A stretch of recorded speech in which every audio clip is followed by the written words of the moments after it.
ശ്രീവിദ്യ മുല്ലച്ചേരിയും ഐശ്വര്യ രാജീവും അടുത്ത സുഹൃത്തുക്കളാണ്. ഐഷുവിൻ്റെ വിവാഹത്തിന് സർപ്രൈസുമായി ശ്രീവിദ്യ പോയിരുന്നു. ഇപ്പോഴിതാ ശ്രീവിദ്യയുടെ കല്യാണമായപ്പോൾ സർപ്രൈസുമായി ഐഷുവും കാത്തിരിക്കുകയാണ്. അഭി മുരളിയും ഐഷുവിനൊപ്പമുണ്ടായിരുന്നു. നിങ്ങളിതെങ്ങനെ ഇവിടെ എത്തി എന്നാണ് ഐഷുവിനെ കണ്ടപ്പോൾ ശ്രീവിദ്യയുടെ ചോദ്യം. അതൊക്കെ ഞാൻ അന്വേഷിച്ചറിഞ്ഞ് സെറ്റാക്കി എന്നായിരുന്നു ഐഷു പറഞ്ഞത്. അവസാന നിമിഷമാണ് ഞങ്ങളെല്ലാം സെറ്റാക്കിയത്. എന്തായാലും അവളെ കാണണമെന്നും ഹൽദിക്ക് കൂടണമെന്നുമുണ്ടായിരുന്നു. അത് നടന്നുവെന്നായിരുന്നു ഐശ്വര്യ പറഞ്ഞത്. ശ്രീവിദ്യ മുല്ലച്ചേരിയുടെ വിവാഹമാണ് ഞായറാഴ്ച. നീണ്ട നാളത്തെ പ്രണയം വിവാഹത്തിലെത്തുന്നതിൻ്റെ സന്തോഷത്തിലാണ് രാഹുലും ശ്രീവിദ്യയും. എൻഗേജ്മെൻറ്റ് മുതലുള്ള വിശേഷങ്ങളെല്ലാം ശ്രീവിദ്യ യൂട്യൂബ് ചാനലിലൂടെ പങ്കിടുന്നുണ്ട്. ഇപ്പോഴിതാ ഹൽദി വിശേഷങ്ങളാണ് സോഷ്യൽ മീഡിയയിൽ നിറഞ്ഞു നിൽക്കുന്നത്. ഹൽദിക്ക് എന്നെ വിളിച്ചില്ലെങ്കിലും ഞാനൊരു സർപ്രൈസ് കൊടുക്കാൻ തീരുമാനിച്ചു എന്ന് പറഞ്ഞായിരുന്നു ഐശ്വര്യ ശ്രീവിദ്യയെ കാണാൻ പോയത്.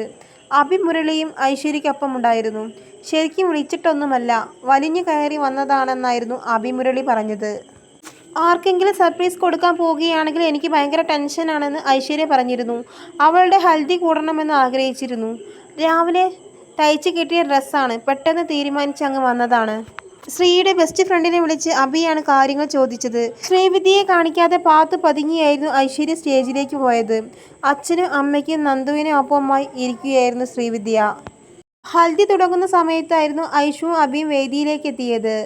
ഇതെന്തേ എന്നായിരുന്നു ശ്രീവിദ്യ ചോദിച്ചത്. ഇവളുടെ ഹൽദിക്ക് ഞാൻ സർപ്രൈസ് കൊടുത്തതാണ്, അപ്പോൾ ഞാനും കൊടുക്കണ്ടേ എന്നായിരുന്നു ഐഷു ചോദിച്ചത്.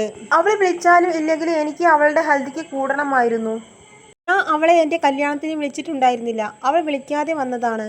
അവളെ മഞ്ഞൾ തേപ്പിക്കണമെന്നും എനിക്ക് ആഗ്രഹമുണ്ടായിരുന്നു. അങ്ങനെ വന്നതാണ്. ഒരാളും കൂടെ പെടുന്നത് കാണുമ്പോൾ സന്തോഷം എന്നുമായിരുന്നു ഐഷു പറഞ്ഞത്. ഇതെന്തായാലും വലിയ സർപ്രൈസ് ആയിരുന്നു എന്നാണ് ശ്രീവിദ്യ പറഞ്ഞത്. നിരവധി പേരായിരുന്നു വീഡിയോയുടെ താഴെ അഭിപ്രായങ്ങൾ രേഖപ്പെടുത്തിയിട്ടുള്ളത്.